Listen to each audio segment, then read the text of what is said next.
Sir బాలకోట గారు నమస్కారం sir. నమస్కారం. సార్ మొన్న జగన్మోహన్ రెడ్డి గారు ఒక ఇంటర్వ్యూ ఇచ్చారు. మీరు కూడా చూసే ఉంటారు. అంటే ఒకవేళ ప్రజలు నన్ను వ్యతిరేకిస్తే ఆనందంగా దిగిపోతా అని అన్నారు. అంటే ఒకప్పుడు జగన్మోహన్ రెడ్డి గారు నా వెంట్రుక కూడా పీకలేరు అన్న ఆ స్థాయి నుండి ఇప్పుడు ఆనందంగా దిగిపోతాను అనే ఈ స్థాయి వరకు రావడానికి గల కారణాలేంటి సార్? ఆదిత్య గారు ధన్యవాదాలు. సార్ నమస్కారాలు. మీకు కూడా సార్. ఇప్పుడు మీరిప్పుడు అన్నట్టుగా హ్మ్. జగన్మోహన్ రెడ్డి గారు మొట్టమొదటగా చెప్తున్న మాట ఏందంటే గత 4 సంవత్సరాలుగా హ్మ్. వై నాట్ 175 అవును. అంటే మనం 175 స్థానాలకి 175 స్థానాలు మనమే గెలుస్తాం. హ్మ్. మీరు అవును. భయపడమాకండి అవును. అని చెప్పాడు. హ్మ్. మీరన్నట్టుగా కూడా ఏందంటే హ్మ్. ప్రతిపక్ష పార్టీలు హ్మ్. నా వెంట్రుక కూడా పీకలేవని తల మీద ఇలా చేయి పెట్టుకొని అవును. ఇంటికి కూడా పీకి చూపించిండు. హ్మ్. ఈ 2 అయిపోయిన తర్వాత ఈ మధ్య ఒక ఇంగ్లీష్ ఛానెల్‌తో మాట్లాడుతూ, అవును. నేను అవసరం వస్తే దిగిపోవటానికి గూడా సిద్ధంగా ఉన్నాను. సంతోషంగా దిగిపోతానని జెప్పిండు. అవును సార్. అంటే హ్మ్. గెలుస్తానని జెప్పింది ఆయనే. అవును. నాకు ఎదురు లేదని జెప్పింది ఆయనే. అవును. నేను పారిపోతానని జెప్పింది ఆయనే. అవును సార్. పూర్వం కొంగర మల్లయ్య అని జెప్పేసని ఒక మల్లయ్య ఉండేవాడంట. ఓకే. వాడు ఒక కొండ మీద గూర్చొని ఉండేవాడంట. హ్మ్. 2 కాళ్ళు బాసిపెట్లేసుకొని కొండ మీద గూర్చొని, ఆ కొండ మీద వెళ్తున్న బాటచారుల్ని భయపెడుతూ హ్మ్. ఒక్కొక్కరిని పిలిసేవాడంట. హ్మ్. నీ దగ్గరున్న డబ్బులు ఇక్కడ పెట్టెళ్ళు, లేకపోతే నేను లేసానంటే నీ అంతు జూస్తాను అని హ్మ్. బెదిరించేవాడంట. ఓకే. ఈ పాఠశాలలు గూడా భయపడిపోయి, ఓరే బాబు! ఈడెవడో కొంగర మల్లయ్య చాలా దున్నపోతులాగున్నాడు బలంగా, హ్మ్. లెగిసి కొట్టినా కొడతాడని జెప్పేసని వాళ్ళ దగ్గరున్న ఉంగరమో, లేదా వాళ్ళు ముడుపులు కట్టుకున్న డబ్బులు అక్కడికి పెట్టేసి ఎళ్ళిపోతూ ఉంటారంట. ఓహ్! ఇక ప్రతిరోజు వాడు ఆ గుట్ట మీద కూర్చోటమను సాయంత్రం దాకా వీళ్ళ దగ్గర నుంచి పళ్ళు, పలహారాలు, డబ్బులు వసూలు చేస్తూ ఉండేవాడు. హ్మ్. ఈ లోపులో ఒక రోజున బాలకోట ఇలాంటోడు గూడా అటు బోతున్నాడు. ఓకే. పోతుండంటే వాడు కొంగర మల్లయ్య పిలిసిండు. హ్మ్. "అరేయ్! డబ్బులిక్కడ బెట్టి ఎళ్ళరా" అనని. హ్మ్. బాలకోటకి డౌటొచ్చింది. ఈడెవడురా రోజూ గూర్చొని అక్కడి నుంచి కదలకుండా అందరిని బెదిరిస్తున్నాడు. హ్మ్. ఒక్కసారి గూడా కూర్చున్న దగ్గర నుంచి లేసి రావటం లేదు. హ్మ్. అసలు ఈడేం జేత్తాడో చూద్దామని నేను పెట్టనయ్యా నీ దిక్కుల సాడు చెప్పుకొని నువ్వేం జేస్తావు అన్నాడంట. ఓహో! వాడు బెదిరిస్తున్నాడు తప్ప లేసి రావట్లేదంట. హ్మ్. తీరా విషయం ఏందంటే ఆ కొంగర మల్లయ్యకి 2 కాళ్ళు లేవు. అవిటోడు. ఓకే. అక్కడ కూర్చొని భక్తుల్ని, బాటసారుల్ని బెదిరిస్తూ ఉంటాడు. ఇది కథ. ఓహ్! జగన్మోహన్ రెడ్డి గారి ప్రభుత్వం పరిస్థితి కూడా అదే. హ్మ్. ఆయన ముడ్డి కిందకి నీళ్లొత్తన్నాయి. ప్రభుత్వం నీరు గారిపోయింది. హ్మ్. పరిపాలన చించిన ఇస్తరైపోయింది. రాష్ట్రంలో అన్ని సామాజిక వర్గాలు రోడ్డు మీదకొచ్చేసింది. హ్మ్.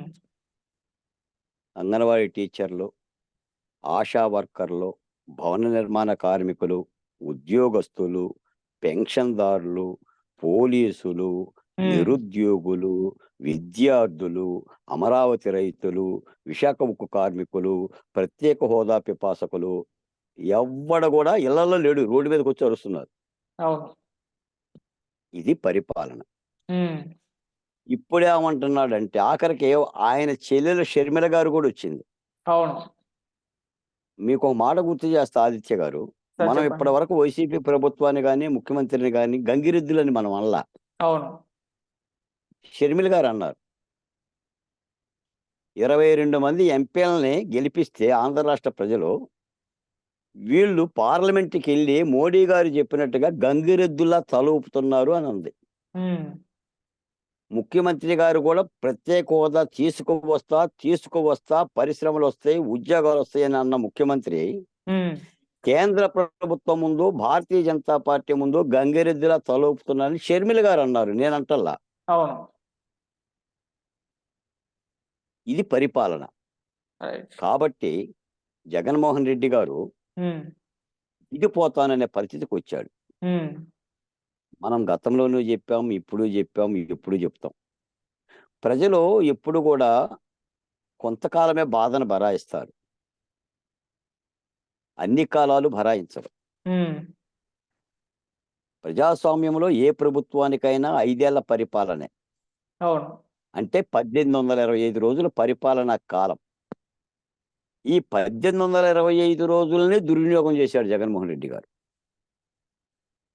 రాజధాని రైతులు 1500 రోజులుగా ఉద్యమాలు చేస్తున్నారు. హ్మ్. అంటే 1825 రోజుల్లో 1500 రోజులు తీసేస్తే వాళ్ళు కంటి నిండా నిద్రపోయింది, కడుపు నిండా అన్నం తిన్నది 300 రోజులే. మళ్ళీ ఈ 2 నెలలు 60 మాసాలు కూడా తీసేయాలి అందులో నుంచి. హ్మ్. అవును. ఎ ఎక్కడ గూడా, ఎక్కడ గూడా ఊపిరి సలిపిన పాపాన లేదు. మీకు తెలుసు ఎన్నో సార్లు మనం మాట్లాడాం మీ ఛానల్‌లోనే. అవును సార్.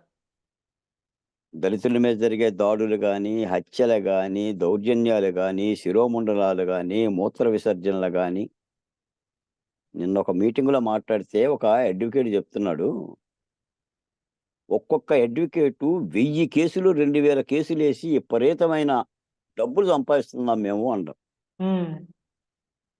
దాని అర్థం ఏందంటే ప్రజలందరూ కోర్టులకు పోతున్నారు అని అర్థం. ఓకే. ఊళ్ళో ఉన్న డాక్టర్లకి డబ్బులు ఎక్కువొస్తున్నాయి అంటే అర్థం ఏంటి? పేషెంట్స్ ఊరంతా ఎక్కువైపోయారు. మంచాన పడిందని అర్థం. ఊరంతా మంచాన పడిందని అర్థం. అవునవును. ఊర్లో జ్వరాలున్నాయని అర్థం. హ్మ్. ఊర్లో రోగాలున్నాయని అర్థం. అవును. న్యాయవాదులకు డబ్బులొస్తున్నాయంటే అర్థం ఏంటి? ప్రభుత్వం కేసులు పెడుతుందని అర్థం. హ్మ్. అక్రమ కేసులో, సక్రమ కేసులో వేధిస్తుందని అర్థం. హ్మ్. జీవోలు తెస్తుందని అర్థం. రైతులకు కౌలు ఎగ్గొడుతుందని అర్థం. కొడుతున్నారని అర్థం, తిడుతున్నారని అర్థం, చంపుతున్నారని అర్థం. కాబట్టి కోర్టుకెళ్తున్నారు. హ్మ్. ఇప్పుడు అమ్మ పుట్టిల్లే మేనమామకెరుకని ఒక రాష్ట్ర ప్రభుత్వ పరిపాలన రాష్ట్ర ముఖ్యమంత్రి చెప్పనక్కర్లా. రాష్ట్ర ప్రభుత్వం కూడా చెప్పనక్కర్లా. అవును. ఇంటందం ఎవరు చెప్తారు? ఇంటికున్న అందం ఎవరు చెప్తారు? ఆ ఇంటికున్న ప్రహరీ గోడ చెప్తుంది. ఓకే. నీ ప్రహరీ గోడ అందంగా ఉంటే నీ ఇల్లు కూడా అందంగా ఉందని అర్థం. అవును. ఈ రాష్ట్రానికి రాజధానే లేదు. లేదు. ఇంక నువ్వేం చెప్తావు? మొన్న రీసెంట్‌లీ విజయవాడ నోవాటెల్ హోటల్‌లో హ్మ్. పరిశ్రమల ఏర్పాటు మీద ఒక సదస్సు జరిగింది. చాలా పెద్ద మనుషులొచ్చారు. అన్ని ఓహ్! రాజకీయ పక్షాలోళ్ళు. హ్మ్. అంటే ముఖ్యమంత్రి దావోస్ ఎళ్లి ఎందుకు పరిశ్రమలకి డబ్బులు తీసుకురావటం లేదు అనని. ఓకే.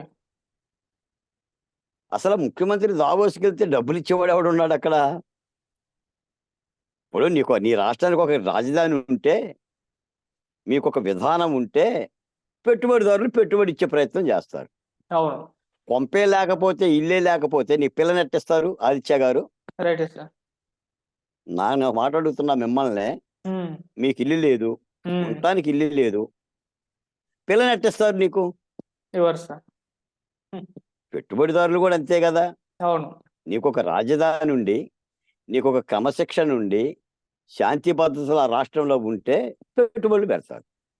నువ్వు రాష్ట్రంలో ఉన్న అమర్ రాజానే ఎల్లగొడితే, ఈ రాష్ట్రానికి చెందిన అమర్ రాజా 10,000 కోట్ల రూపాయలతో తెలంగాణలో పెట్టుబడులు పెడితే, హ్మ్.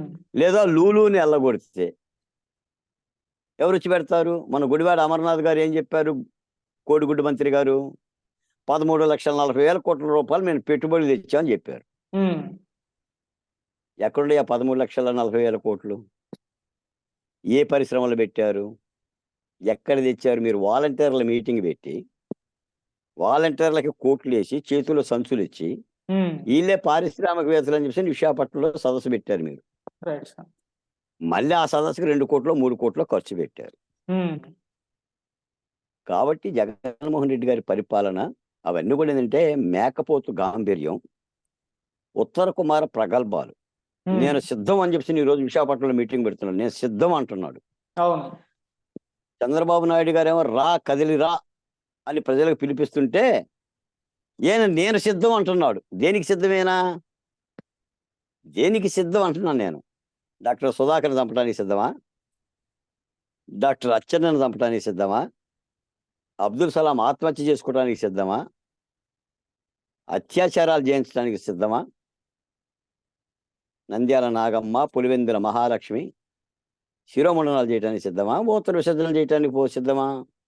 దేనికి సిద్ధం వైసీపీ ప్రభుత్వం? ఎవడి మీద కలబడతారు మీరు? అంటే పరుగు పందాలు ఇవి? కబడ్డీ పోటీలా? మ్యాచ్ ఫిక్సింగా? ప్రజాస్వామ్యమా? లేకపోతే కబడ్డీ పోటీలా? ఏంటి చూసుకుందాంరా, నేను సిద్ధం. ఎవడి మీద సిద్ధం? ప్రజల మీద సిద్ధమా? పేరేమో చంద్రబాబు నాయుడు పేరు చెప్తున్నావు. అవును. చంద్రబాబు నాయుడు గారి భుజాల మీద తుపాకులు పెట్టావు. హ్మ్. కాల్చేది రాష్ట్రాన్ని. రాష్ట్రాన్ని కాల్చేస్తున్నావు. అమరావతిని కాల్చావు, విశాఖ ఉక్కుని కాల్చావు, బతుకు తెరువుని కాల్చావు, ఉద్యోగాలను కాల్చావు, ఉపాధి అవకాశాలను కాల్చావు, ఇసుక అమ్ముకుంటున్నావు, మద్యం అమ్ముకుంటున్నావు, పన్నుల భారం మేదేశావు. దేనికి సిద్ధం నేను అడుగుతున్నా జగన్మోహన్ రెడ్డి గారిని.